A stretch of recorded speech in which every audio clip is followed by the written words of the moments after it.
আসসালামু আলাইকুম ভিউয়ার্স, আজ আমি এক নতুন আইটেমে গরুর গোশত রান্না করব। এর জন্য আমি প্রথমে সব গোশতগুলোকে পানি এবং লবণ দিয়ে সিদ্ধ করে নেব।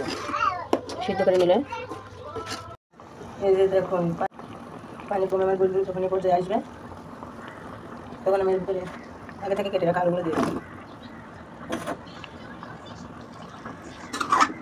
ওখানে একটু হালকা আর একটু শুকানো দেখে গেলে মশলাগুলো সবগুলো এর ভিতরে দিয়ে দেবো, দিয়ে কষিয়ে নেবো ভালোভাবে।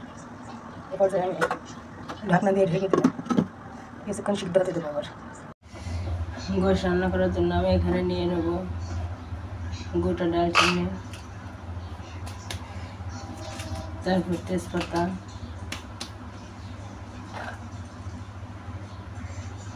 একটু জিরে গুঁড়া,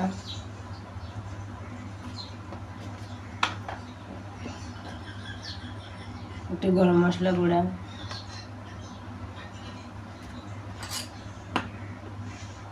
এবং পরিমাণ মতো মরিচ গুঁড়া,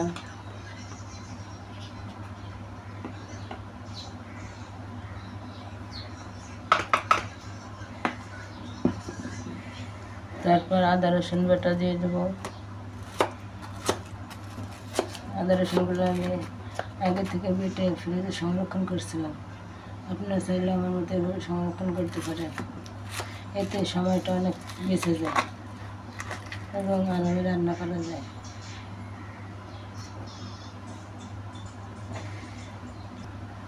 তারপর এখানে দেখেন গোটা মশলা কিছুটা দিয়ে দিলাম, এতে মাংসের স্বাদ অনেক গুণ বাড়িয়ে দেয়।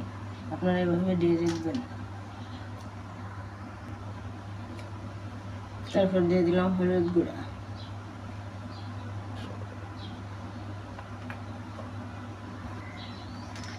এখানে আমি পেঁয়াজ আগে থেকে কেটে রেখেছি। এবার সব মশলাগুলো একেবারে গোশের ভিতরে দিয়ে ভালোভাবে কষে দেখুন আমার গোশটা এ পর্যায়ে চলে এসেছে।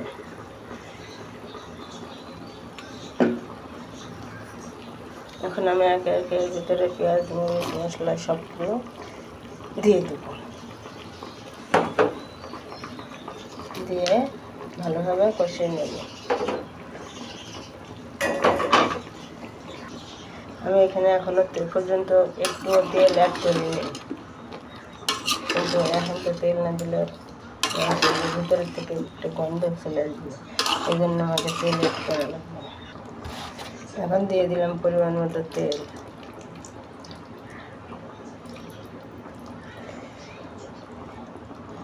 এরপরে আমি ঢাকনা দিয়ে ঝোলটা শুকাতে দেবো।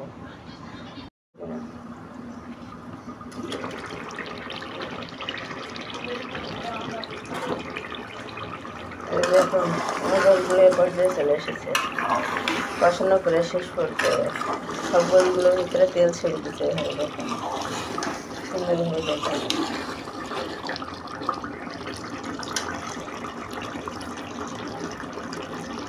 এভাবে রাইস কুকারে আপনারা কখনো গোশ রান্না করছেন? না করলে একদিন করে দেখবেন, অনেক মজা।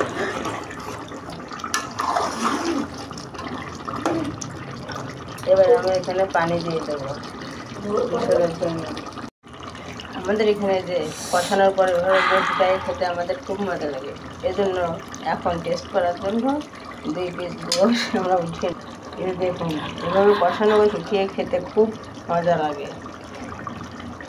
এখন আমি পানি দিয়ে দেবো পরিমাণ মতো।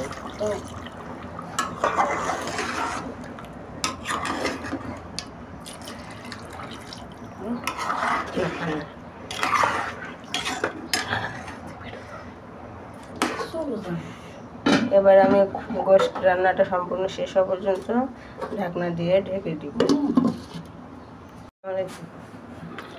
দেখেন এ পর্যায়ে গোশ রান্নাটা পুরো শেষ হয়ে গেছে।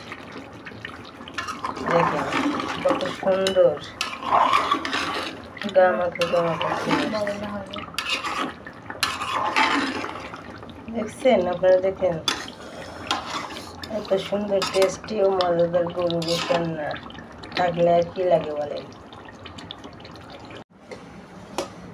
আমার গোশ রান্না হয়ে গেলে এখন পরিবেশনের জন্য এমন একটা মাটির পাত্র নিয়ে নিলাম, তাতে দেখতেও যেমন সুন্দর লাগবে, খেতেও দারুণ স্বাদ লাগবে।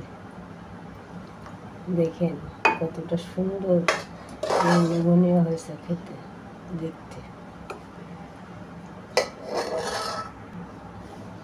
দেখুন, সৌন্দর্যের কোনো প্রতিমা নাই।